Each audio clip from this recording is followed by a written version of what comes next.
E aí, turminha do sétimo ano, como estão vocês? Então vamos aqui dar continuidade às nossas aulas. O tema é conjunto dos números racionais e eu trouxe aqui para vocês algumas explicações. Observem, conjunto dos racionais nada mais é do que o conjunto representado pela letra Q, de quociente, e possui os seguintes elementos. Dentro do conjunto dos números racionais, teremos números inteiros positivos, certo? Teremos números inteiros negativos, teremos números decimais, frações e dízimas periódicas. Aí vocês podem estar se perguntando, professor, mas o que seria exatamente esse número inteiro positivo? Exemplo: 0, 1, 2, 3, reticência. Inteiros positivos, certo? Inteiro negativo, aí já seria menos 1, menos 2, menos 3, menos 4, reticência. O que seriam números decimais, professor? São todos aqueles números acompanhados da vírgula e finitos. Exemplo: 2,3 e número decimal, a gente separa por ponto e vírgula, galera. 2,3 é um número decimal. 1,7 é número decimal. 0,031 é número decimal. 5,253 é número decimal. Então, todos esses são exemplos de números decimais. Detalhe: o número decimal ele também pode ser negativo. Ele pode ser tanto negativo quanto positivo. As frações, essas já são bastante conhecidas da gente, certo? Exemplo: 1/3, 4/5, 8/3, 9/7 e assim sucessivamente. Lembrando que as frações também podem ser números negativos, certo? Dízimas periódicas são aqueles números que depois da vírgula possuem um período infinito, certo? E periódico, como por exemplo, 2,3333, reticência. Se aparece a reticência, é porque esse número ele vai se perpetuar infinitamente, então nós chamamos ele de uma dízima periódica. Outro exemplo: 1,4444, reticência, dízima periódica. 0,555, reticência, dízima periódica. Ou seja, todos esses elementos, juntando tudo, a gente considera que temos o conjunto dos números racionais, certo? E como é que fica organizado esse conjunto dos números racionais dentro de uma reta numerada? Simples demais, trivial demais. Observem. Começando do marco zero, está aqui o marco zero. À direita do zero nós já sabemos que temos valores positivos. À esquerda do zero nós temos valores negativos, certo? E essa régua aqui, no caso, essa reta, vai ser graduada de uma unidade em uma unidade. Então, após o zero eu tenho 1, tenho 2, tenho 3. Antes do zero eu tenho menos 1, menos 2, menos 3. Ela é organizada desta forma, certo? 0, 1, 2, 3, reticência. Pode ter o 4, 5, 6. E 0, menos 1, menos 2, menos 3, reticência. Menos 4, menos 5, menos 6 e assim sucessivamente. Só que, quando eu incluo outros números dentro dessa reta, como por exemplo, já incluí os positivos e os negativos. Mas e os decimais? Onde é que eles ficariam aqui? Simples. É só você analisar, ó. Antes do 2 e depois do 1, tem um númerozinho aqui no meio, que é o 1,5. A mesma coisa acontece aqui, ó. Antes do 2, ou melhor, depois do 2 e antes do 3, tem o 2,5.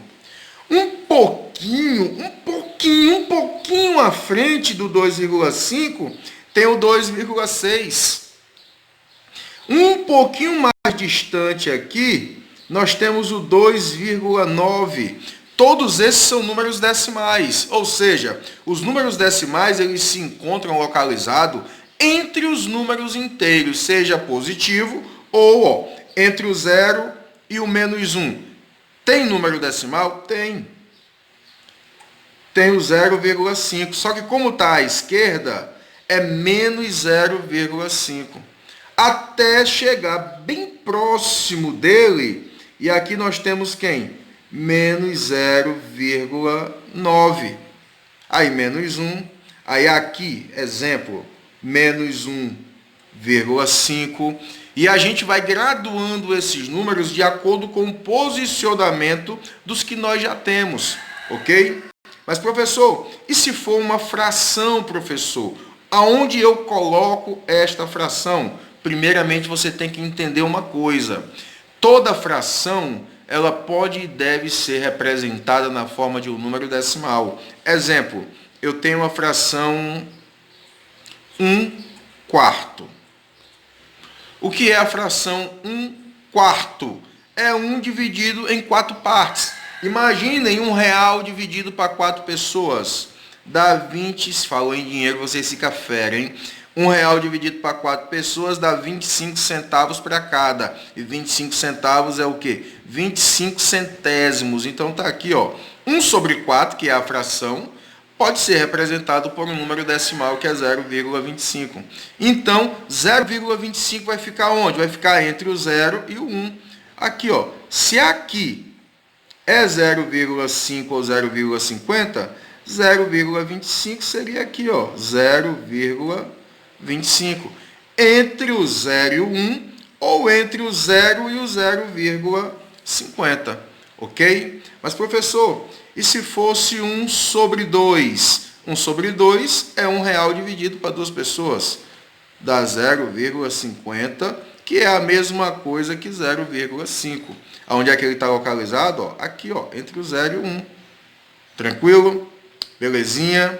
Então, basicamente, esse é o posicionamento que temos a respeito de conjunto dos números racionais. Neste primeiro momento, vamos só analisar a estrutura dos números e o posicionamento deles dentro da reta, verificar os elementos que compõem esse conjunto, certo? Para que a gente possa posteriormente estar trazendo alguns exemplos para que a gente possa estar fixando melhor esse conteúdo, ok, turma? Com mais um exemplo para que a gente possa entender melhor esse tema.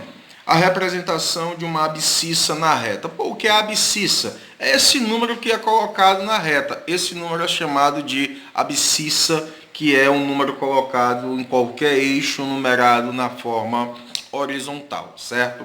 Então, para que a gente possa iniciar o estudo, é necessário que a gente tenha a nossa coleguinha. E quem é a nossa coleguinha? É a reta. Então, deixa eu desenhar uma reta aqui, hipoteticamente, tá aqui a nossa reta. Vou colocar aqui o início de tudo, que é o marco 0, ok? E vou numerar ela de uma unidade em uma unidade. Então, vou botar aqui, ó, 1, sempre mesma distância, hipoteticamente, por quê? Porque é o mesmo tamanho.